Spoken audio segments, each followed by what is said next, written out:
Well,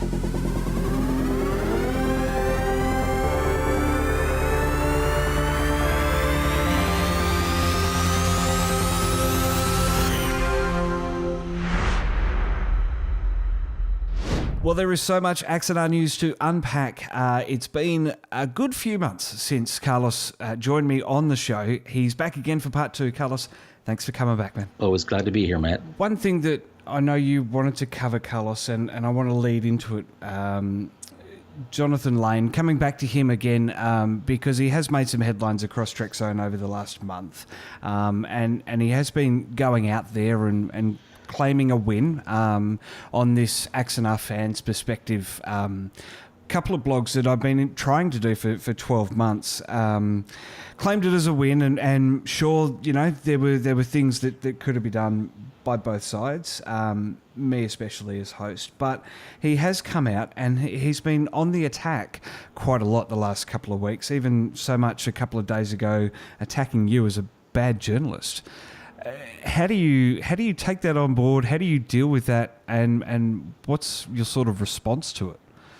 Well, in general, my response is let's look at facts. I mean, if you look at John, he posted a very long post on Facebook in the Real Truth About Axanar Facebook group in which he said I failed as an objective journalist, and then goes on to you basically call names and make personal attacks instead of looking at the facts. My post was, look, if you're trying to characterize this Patreon as this fantastic success, let's look at the actual numbers. And the actual numbers are that after 2 or 3 days of a very strong start on Patreon, the numbers of new patrons signing aboard and the amount of donations being committed on a monthly basis have both fallen precipitously. On Axamonitor, I have right on the homepage charts that show that compare the total number of patrons, for example, with the amount of new patrons being added every day. And after starting off in the 30s, 30 new people every day, it's now down into the single digits. And as of today, it's like one person. Yesterday, it was one person for $2. This does not get them very close to $4,000. It has gotten them as far as just over $1,000, and that's great. But nowhere near what they need, and nowhere near what you'd expect, given, Jonathan also tries to somehow minimize my story by saying, look, we've got 73,000 subscribers to our YouTube channel, and we have 12,000 donors who've given to all of our previous crowdfunding campaigns. I'm like, great, you get credit for that. You built a fan base that's made up of tens of thousands of people, but are you converting them to donors to this latest campaign? Are you going to be able to convert them to donors for the $200,000 that you're going to need to produce the 2 Axanar shorts? And so far, what we've seen in terms of actual numbers is we're not seeing a great deal of conversion. Out of those 73,000 subscribers on their YouTube channel, they get about 200 to 300 watching it live, and as many as 3,000 or 4,000 who view it, in the days after the live chat has aired.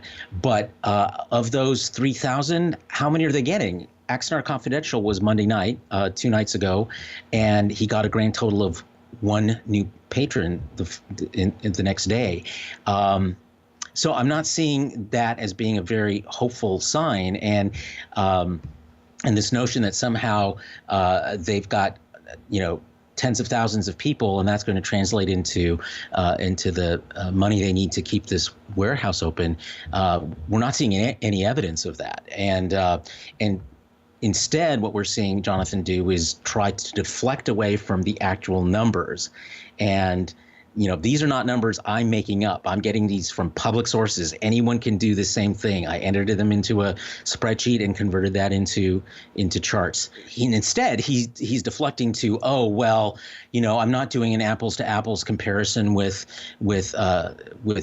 another Star Trek project that has sets that they're trying to keep open through Patreon, and I'm not and he's trying somehow for I can only see as an irrelevant reason, trying to claim that there are only 60 to 80 detractors, only 60 to 80 people in the world who don't like Axanar, and therefore we're completely irrelevant. But for people who are completely irrelevant, he's sure spending a lot of time and energy trying to undermine my credibility, and my personal credibility is not at stake here. What he needs to respond to are numbers, are facts, are data, and the data does not look good in Alec Peters' favor as far as saving that studio. Will he be able to pull it out? Well, maybe.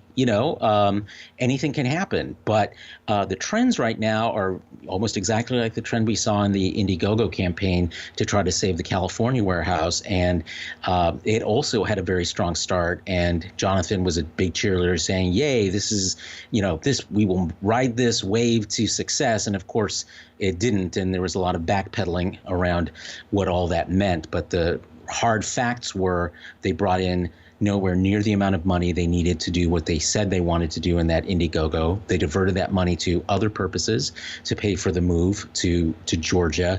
And we're seeing exactly the same trends in their fundraising via Patreon today. So those are facts. Those are documentable trends. And anything Jonathan says about me personally or how many detractors there are has absolutely nothing to do with that. But amongst the faithful, those are exactly the kind of things they want to hear, because they cannot handle actual data that shows that that this beloved project of theirs is having a really hard time appealing to its 73,000 subscribers and getting a bare fraction of a percent to actually cough up money to keep that place open.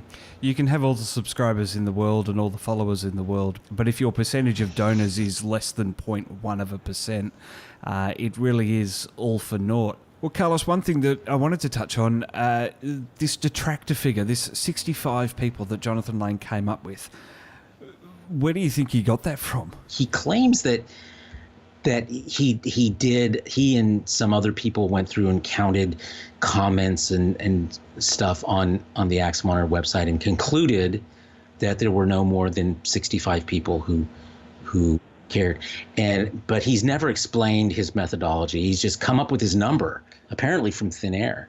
And luckily, since I run that Facebook group, I have access to our actual metrics and analytics from Facebook. And, we had 624 active members just in the last month. That's out of 908 people who've signed up. It's 624 people who actually engaged with the site. They posted something, they commented on something, they reacted to something. These are numbers we know. And out of that 908, in the last month, there were 624 who actively engaged with the site. That does not count people who just read stuff. It just counts people who interacted. So, but even if we go at that 600, at the low figure, the 624, that is, about 10 times the amount that he claims his research and methodology was able to produce, but he won't actually explain what the methodology was. So again, it's an issue where he makes these assertions to make people believe one thing, but when it comes to actual data, he can't produce. I can produce the data, and actual data always shows that he's wrong. Jonathan asserts that what I should have done was an apples to apples comparison with the Patreon for Stage 9 in Kingsland, Georgia, which houses the former Star Trek Continues sets. And that Patreon has been going on for 6 months, and it has gathered only 17 patrons donating $167 a month, with a rent requirement that Jonathan claims is around the same amount as what Alec is having to pay for Ares Studios. And I don't see how that's an apples to apples comparison. For one reason, Ray Tessie, who runs that Patreon, has never made a fan film himself on those sets. They're Star Trek Continue sets. He has no fan base. The sets by themselves do not have a fan base. Star Trek Continues has a fan base, but he doesn't have those mailing lists. He can't appeal to them directly. He has to reach them the way he reaches anyone else. Now compare that to Axanar, which again has tens of thousands of people on its mailing lists and subscription lists. So it is from the get-go not an apples to apples comparison. Poor Ray Tessie is starting literally from scratch, whereas Axanar has a 5-year head start and has in the past done a very good job of building up those numbers. But what we're seeing post the lawsuit, post the move to Georgia, is that those numbers are not materializing when push comes to shove, and they need financial support to keep moving. And we're just not seeing that. I should take just a second to point out, because legally this is an important distinction. This Patreon is not to support Axanar. Axanar Productions, the Axanar fan film, is a legally separate entity from this warehouse. This warehouse is operated by a completely separate LLC incorporated. It's not an LLC, I'm sorry. It's a corporation incorporated in the state of Georgia called Rocket Works. We covered this several years ago when Alec Peters established it. It is the owner of the lease as far as we can tell, but it is a legally separate entity from Axanar. So when we're talking about what's being produced here from this studio, it is not Axanar. It is everything but Axanar, which is why, as you're seeing this recycled video content appear on the Axanar channel in order to convince people to support the studio, it's really blurring the line between what it is people are actually supporting.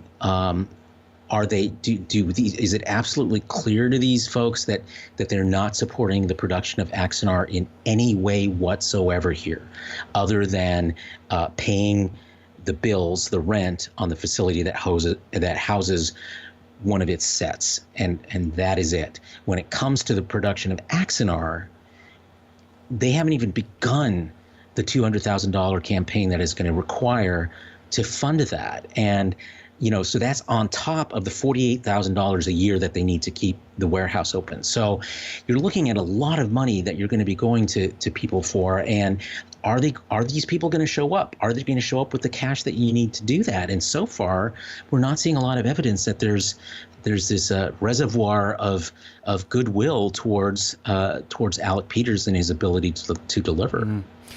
I think it's funny too, because we come back to this point of he's doing everything but making Axanar. He's trying to get Airy Studios off the ground with a Patreon campaign, with signing deals with high schools and all of this other stuff that is superfluous to making the fan film, which is what the bulk of his supporters are here for. So I do wonder whether he would actually get that $200,000 when he actually commits, whether his private fundraising campaign is more successful than the Patreon for the studio, because maybe people are only in it for the film, which seems to be the case. Well, I mean, there's clearly, he has a few hundred people who appear to be sticking by him come hell or high water, and that's great that he has that. But they're not going to be able to produce. The most they were able to produce was 300 people and $22,000 back during the Industry Studios Indiegogo campaign. That was now 2 years ago. You have to make a value proposition to people you're looking for money from. And the value proposition for this warehouse is not, if you give us money, we can make things at this studio. The value proposition is, if you give us money, we can keep it open. The whole issue of what can be produced there depends on, so far, other people. Other fan films he claims are going to come in and use the facility. The Gwinnett County video program for his high school students coming in and using it. And those are the only two that we know of. He has laid out no business plan for how this is going to turn into an ongoing concern from a business perspective to keep the doors open, or even beyond keeping the doors open, how actual things are going to be produced there that these people will be entitled to as his patrons. These fan films that are going to be made there, they're not being made for Alec Peters' patrons. the stuff that's being created by these high school students isn't being created for Alec Peters patrons. They're being done for totally different audiences, and so his patrons aren't getting any exclusive access. I mean, that's the way Patreon works, is you give them money and you get exclusive access to the works of art that these creators make. We don't see anything like that in play here. And so being able to move forward under those assumptions, I think at this point is just problematic. There's just he's laid out nothing to indicate that's what his patrons are going to get in return for their money. At most, it's feelings of goodwill because other people can use the facility for their own purposes. But, how long does that last? Well, there's interesting times ahead, Carlos. I think that's where we'll wrap it up for now. And we might have to come back again in another month or two's time as more things develop and more things are said and things change. Great. Well, I'm sure there's never any lack of Axanar news, so I'm sure in a month there'll be more to talk about. Fantastic, Carlos. Thanks for your time. Okay, thank you, Matt. Starting next week, episodes will be out every Friday, so smash that subscribe button if you haven't already. Hit the bell icon to be notified when those episodes are dropped. Trekzone membership, of course, is also available. Head to patreon.com/Trekzone.org.au and sign up monthly to get early access to Trekzone conversation episodes. And I'd really appreciate your support. But of course, it is still always going to be free to view right here on YouTube and through iTunes subscription as well, or your favourite podcast hosting app. This is a Trekzone Conversation. I'm Matt Miller. Thanks so much for listening, and we'll see you next time.